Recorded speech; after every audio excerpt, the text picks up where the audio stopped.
you've created your test page. This is what, like, if you've got 20 or 30 content editors, they're doing this all over your site all the time. So this can be, you can have a couple of hundred pages created every couple of hours.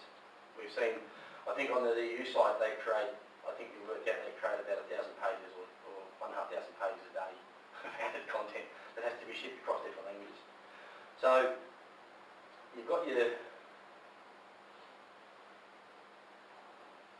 someone's just come in, they've created some content, you're running the site, they publish it, which they can do, and now we want to go into the French version,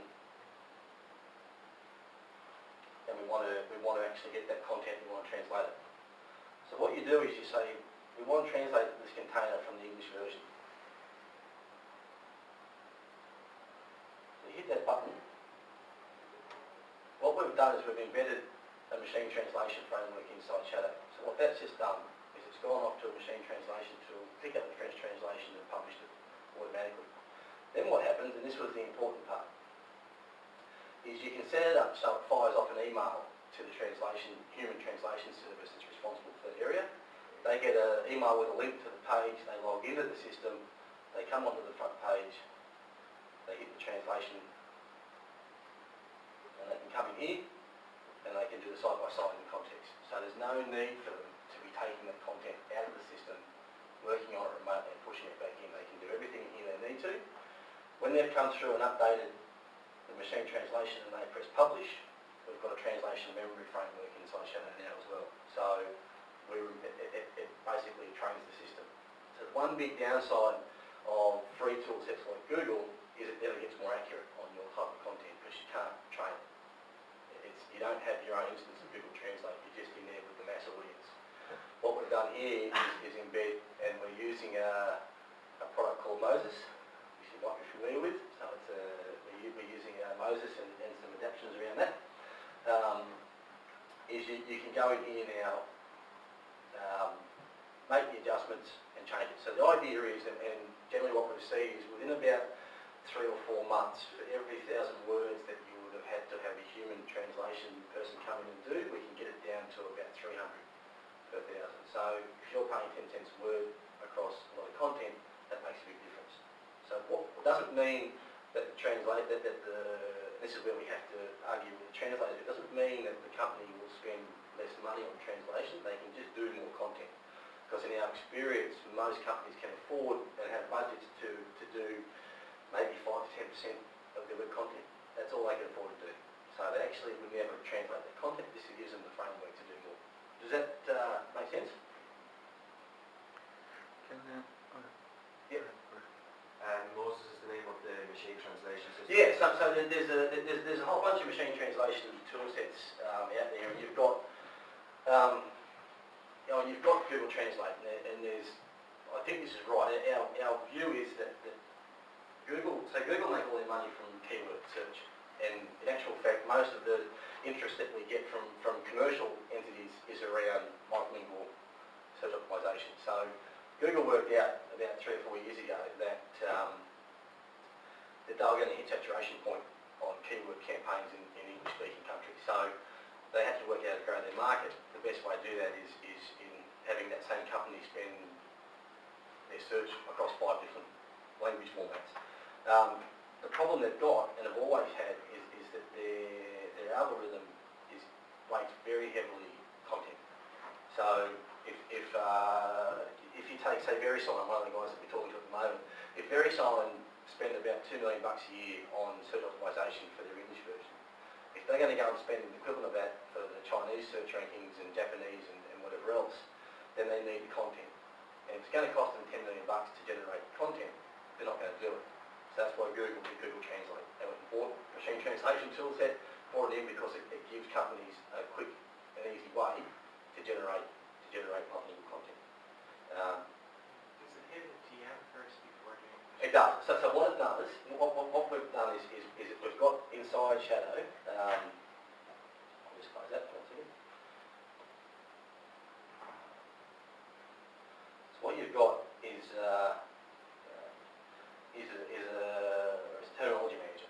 So we've got a translation memory framework inside, and what it does is is it hits that, so once you get past that first translation, when the translator comes in, say someone's changed a paragraph, it'll highlight what paragraph's changed, and then it will colour code the words that have actually done machine or pre-translation, so they can see those phrases are right, I won't worry about those, I'll fix up the other ones. And that's where, so it starts off, you generally find for every 1,000 words, in the first month when you're using the machine translation, for every 1,000 words, you know, you save about 40%. So the translator has to change about 600 and will charge you for those 600. And you can train it, or maybe even 30%, so 70-30. You then train it, which is what you're doing with the translation memory, to get more accurate, and get it down to about, you flip it around, so it's about 37. But you know, that's why you need the translation memory as well. So what we're also finding is a lot of companies that are talking to us have their own translation memories stored because they've been using, you know, and so the LSPs and the language service providers are using lots of different tool sets, and translation memories are stored all over the place. So we're currently trying to work out how to build an ability to import those into different formats inside, and so they don't lose the work they've done, because it can have a big impact. So you have to do your own segmentation then of the HTML, I mean, to get the max reuse from the TM. Yeah, what we do is we break it up. We look at the HTML tags and break it up, and then then hit into the TM system and publish it up.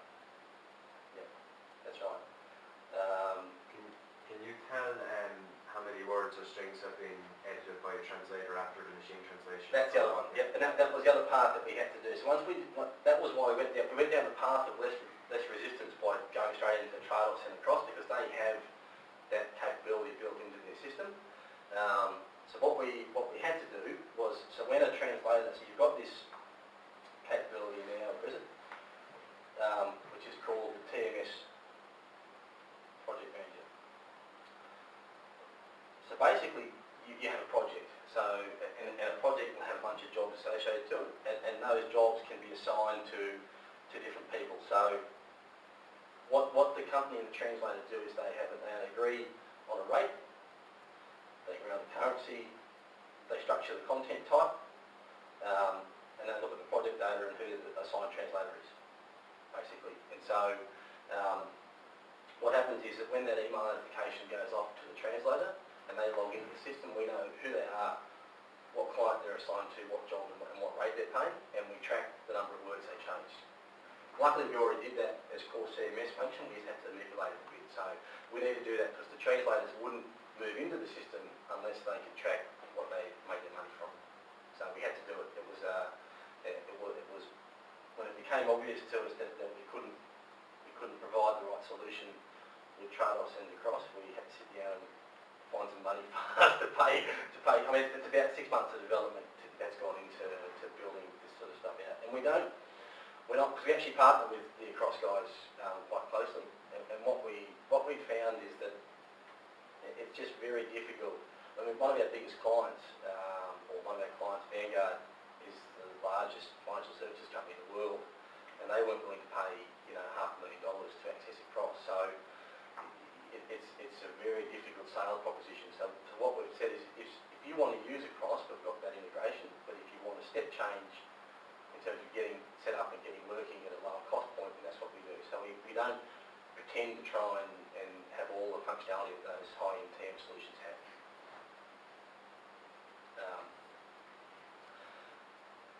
Other things that you need to do.